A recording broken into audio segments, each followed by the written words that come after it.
Salut, c'est le Banin de Yingé. Je suis à vous aujourd'hui. Je salue tous les youtubeurs, les surfeurs, les activistes pour la cause africaine et les combattants pour l'émergence africaine. Alors aujourd'hui, j'aimerais parler d'un sujet simple, c'est la corruption chez les gens en tenue et, n'est-ce pas, le mutisme des autorités ou alors le manque de sérieux des autorités pour essayer d'éradiquer ce phénomène. Alors, je vais vous parler de quelque chose qui s'est passé cette semaine, au milieu de cette semaine, au niveau du Cameroun, de Douala. Donc, il s'agissait là d'un incident qui a été relayé dans les journaux. Un incident de vol. C'est un vol de véhicule d'un 4x4 qui s'est passé à Bafoussam.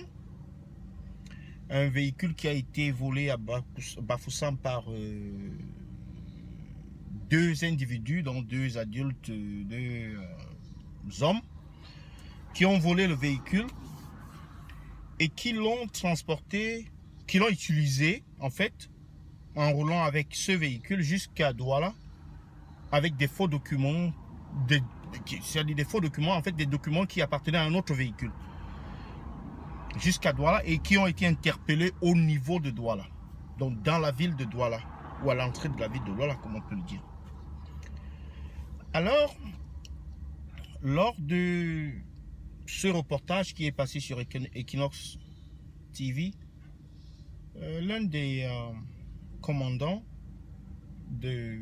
je pense que c'est le GMI qui a interpellé ces deux personnes, dit que ce véhicule appartenait à un homme d'affaires et ce n'est que grâce à l'effort et à la robustesse, c'est-à-dire au travail laborieux des forces de l'ordre qu'ils ont pu mettre la main sur ces deux malfrats et récupérer le véhicule qui va être remis sans doute à son propriétaire.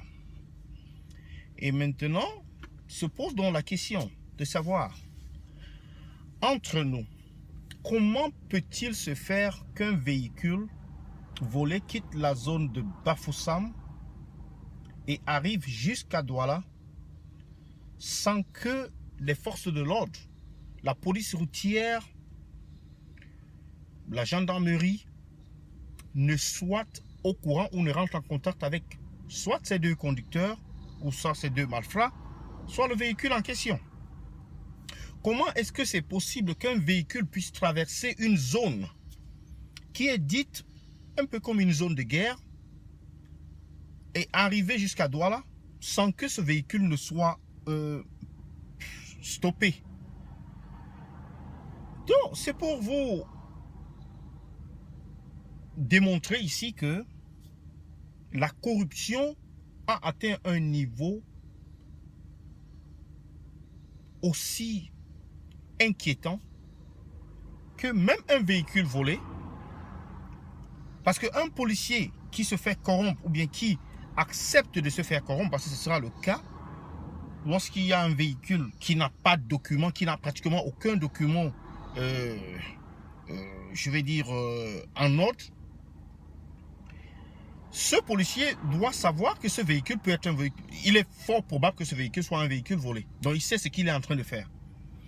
Donc toute cette route de l'Ouest qui a autant de contrôle policier et militaire, parce qu'il n'y a pas que la police, la gendarmerie, il y a également les militaires, par rapport à la situation dans les zones anglophones, qu'un tel véhicule puisse circuler jusqu'à Douala sans qu'il soit arrêté, mais c'est dire que n'importe qui peut circuler dans cette zone-là sans toutefois être inquiété, avec des véhicules qui ne sont pas en ordre.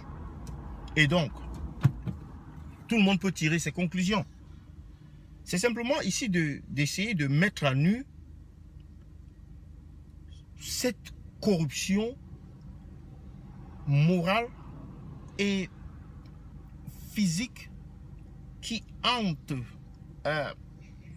la société dans laquelle nous vivons. comment comprendre que les forces de l'ordre finalement à Douala arrêtent le véhicule alors que les forces de l'ordre tout le long du trajet ont simplement fermé les yeux, ont simplement ignoré le problème, ont simplement préféré prendre de l'argent et que les malfrats puissent continuer leur route, quoi.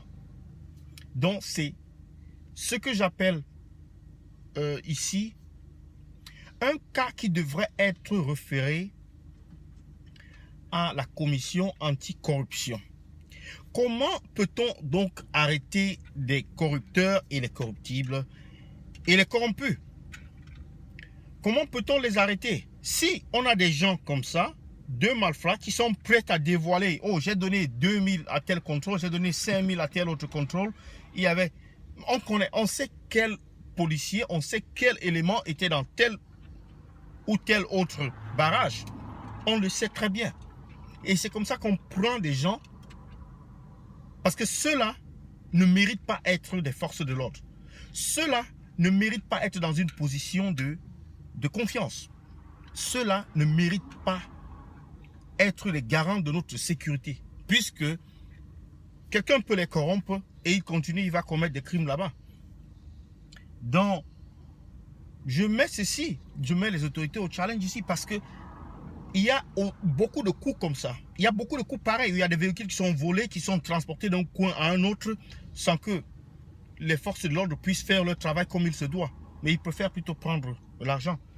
Donc si la corruption devait finir dans ce pays, on devait commencer par des exemples comme ça. Si l'arnaque devait finir, on devait commencer avec des exemples comme ceux-là. Parce que c'est trop facile. On a des gens là qui sont prêts à dénoncer parce qu'on va les mettre sur procès verbal. Ils vont dire, on va leur poser forcément la question, comment est-ce que vous avez réussi à traverser toutes ces barrières, toutes ces difficultés pour arriver à Douala? Ils vont dire, il y a à tel endroit, il y avait tel poste de gendarmerie, à tel endroit, il y avait tel contrôle de police, à tel endroit, il y avait tel contrôle de militaire. On a payé comme ça, on a payé ceci, on a payé cela.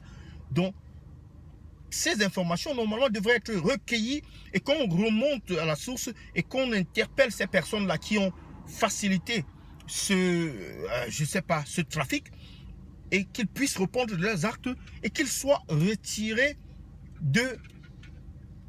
c'est-à-dire de la police, de la gendarmerie ou de l'armée, parce qu'ils ne méritent pas être là-bas. Donc c'est ce que je soumets aujourd'hui à votre appréciation, de savoir ce que vous pensez de ces forces de l'ordre tout au long de ce trajet, qui ont laissé passer ce véhicule pour qu'il arrive enfin à Douala. Un véhicule IAS, je ne sais pas si c'est IAS ou si c'est un 4x4, c'est un pick-up en fait. Donc j'attends vos commentaires, vos appréciations. Merci.